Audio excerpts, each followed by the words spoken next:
Hello everybody, my name is Daniel, and this is why I gave Spider-Man Far From Home a C+. Spider-Man Far From Home sees Peter Parker traveling to Europe for some much-needed R&R after the 1-2 punch of Infinity War and Endgame. However, Nick Fury brings Spider-Man back. He says there are some elemental creatures made of fire, wind, water, earth, who threaten to wreak havoc on the Earth and destroy it for good.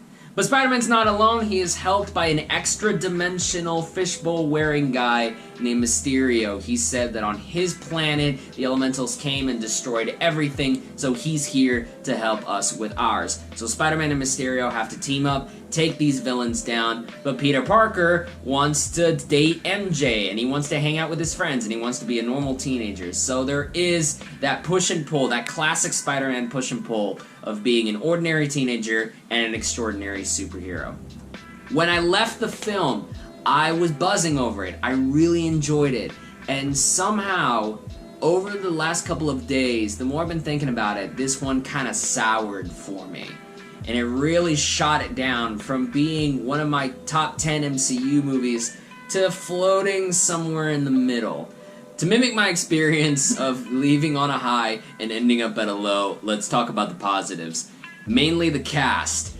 Tom Holland is the best he's ever been as Spider-Man. He's a little bit more confident when he fights, you can tell in his movements. But as Peter Parker, he's still that adorably awkward, naive teenager. Honestly, you can just give me an entire movie with Peter dealing with his teenage problems, because that stuff is hilarious, relatable, and just kind of heartwarming, you know? Peter's friends, for a bunch of one-dimensional characters, you got some great talent left here. Jacob Batalon, Ingrid Rice, Tony Revolori, all these people do so much with not a lot of material, and they really kind of build up the sort of charming, awkward teenage charm. Zendaya, I think she's just on a path to superstardom at this point. Every choice that she makes, from the comedic to the dramatic to the romantic, everything works here. I could honestly take another movie of MJ and Peter just hanging out. They have wonderful chemistry, and she's easily the best incarnation of this MJ character we've seen so far. I can't stop looking at her when she's on screen. She's just that magnetic and that good.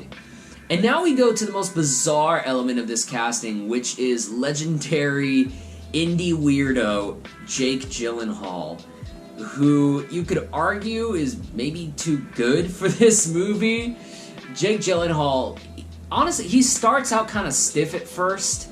I don't think the movie gives him a lot to do, but near the end of this film, he gets delightfully kooky. He gets so weird and out there, and he's having a blast chewing scenery, that it just becomes a lot of joy to watch this character. When he's firing on all cylinders, it makes for some of the best scenes in the film.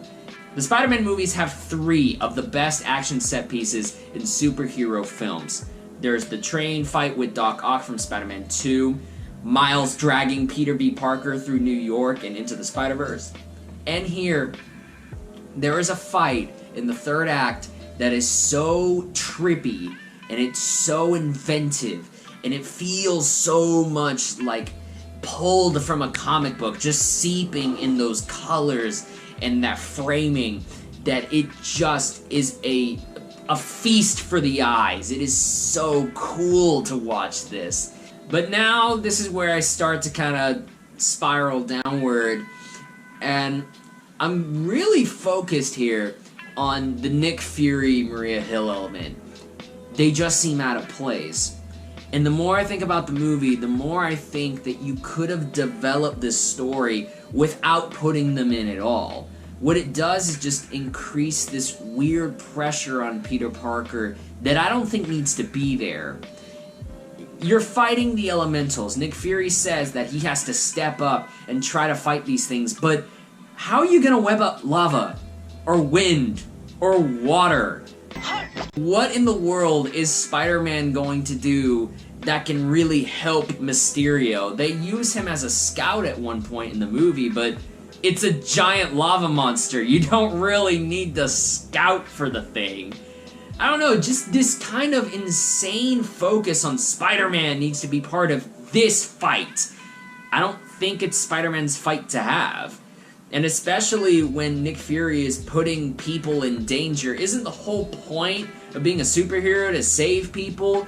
It just seems so off. Now, if you would have cut out Nick Fury from this a while, and just have Peter on vacation, oh my god, Monster shows up, and Mysterio's like, you don't want any part of this, kid, brrr, and shoots his magic, I think that would flow a lot smoother. It would make the story, for one, shorter, and two, maybe give you a chance to put some more character in there. One of the things I didn't really like is that Mysterio, as a character, is kind of shallow. And not in a Saturday morning cartoon kind of way. No, they're trying to build this relationship between Mysterio and Peter Parker. I just never really bought it, and I think if you would have pulled away from sort of the SHIELD and the Nick Fury distractions, it very much feels kind of like an Age of Ultron where they're trying to put in elements of the bigger MCU into a story that really doesn't need it. One of the things I didn't like about Homecoming is that it kind of, like I said with Age of Ultron, it forced Iron Man in there, forced that greater MCU connection. It didn't really build up the Spider-Man story. It kind of distracted and took away from that character. I never really bought the mentorship to the degree that the MCU wants you to believe it, this whole father-son relationship. I never really thought it quite got there. So to see Iron Man take up so much retail space, even though, whenever Tom Holland and Jon Favreau are talking about him on screen, there are really well-acted scenes. I just find that Iron Man keeps being put into these movies way too much. And by time, right now, I honestly think we just need to push away. A couple of nitpicks here. For being far from home, I thought the personality of each location he went to could have been developed a little bit more. It could have been a little bit more globe-trotting, a little bit more of a backpacking trip all over Europe, that kind of thing. JB Smoove just needs to go away. I understand the whole secret identity doesn't matter in the MCU because that's the way we've built it.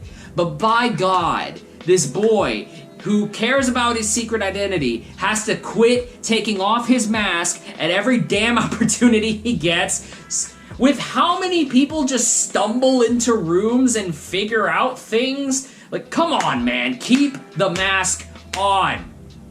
That's going to be it from me. If you stuck to the end, thank you very much for watching. Go ahead and give this video a like. Go ahead and subscribe if you want to keep hanging out with me, talking about movies. Let me know what you thought of Spider-Man Far From Home in the comments section. Let me know if you liked it, hated it. Let me know what you think Spider-Man 3 is going to move into. Give me your pitch for a Spider-Man 3 title. Mine is Spider-Man Home for the Holidays. Do your Spider-Man home-related title in the comments. Leave that there. I want to see how weird and wacky we can get. As far as upcoming videos, I've got an episode for Midsommar coming out. I've also got my updated MCU tier list. 23 movies, including Spider-Man Far From Home. You'll get to see that ranking updated. But until next time, again, thank you very much for watching. Y'all take care. See you around.